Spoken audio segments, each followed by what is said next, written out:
The Dali is a container ship owned from Singapore, operated by a Singaporean company called Synergy. It's about just under 300 meters in length. And I'm here in the Port of Hong Kong to give our audience some context here of the scale of these gargantuan container ships.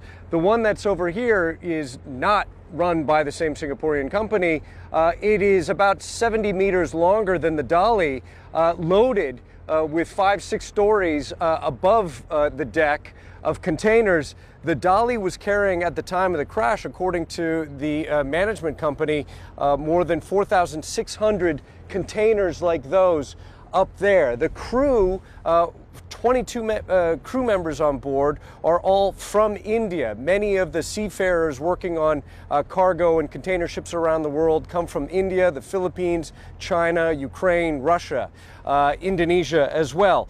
I want to give some more context. Over here, look, there's another container ship. This is also bigger than the Dali, about 100 meters longer, and it is right next to a suspension bridge that runs through Hong Kong here. So you can get a sense of how just enormous these ships are, even next to a bridge like this. And at the time of the construction of the Francis Scott Key Bridge in Baltimore, that was the late 70s.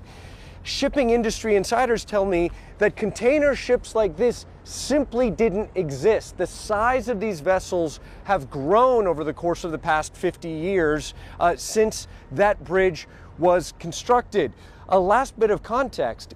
Just last month, up the Pearl River from where we're floating right now, there was a smaller Chinese barge that slammed into a bridge in Guangzhou just before dawn, colliding into that bridge. Now, the whole thing did not collapse like the bridge in Baltimore. However, it killed at least 5 people. There were vehicles that fell off the bridge, either landed on the ship itself or in the water, and the preliminary investigation by Chinese authorities said that this had been at the fault of the crew members themselves. The investigation going on right now, well, you've got transport officials, maritime officials from Singapore who have rushed to Baltimore to assist U.S. authorities with the investigation. The management company itself has traveled there also they say, to try to assist with the investigation. There are going to be a lot of questions because there had been deficiencies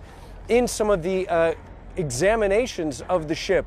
In September of just last year, the U.S. Coast Guard examined the Dali and said there were no problems whatsoever. But if you go back to June of 2023, officials in Chile inspected that ship and did find a deficiency in the propulsion and auxiliary machinery gauges and thermometers. So there are going to be big questions whether whatever was going wrong with that ship in June in Chile could have contributed to this deadly disaster in Baltimore this week.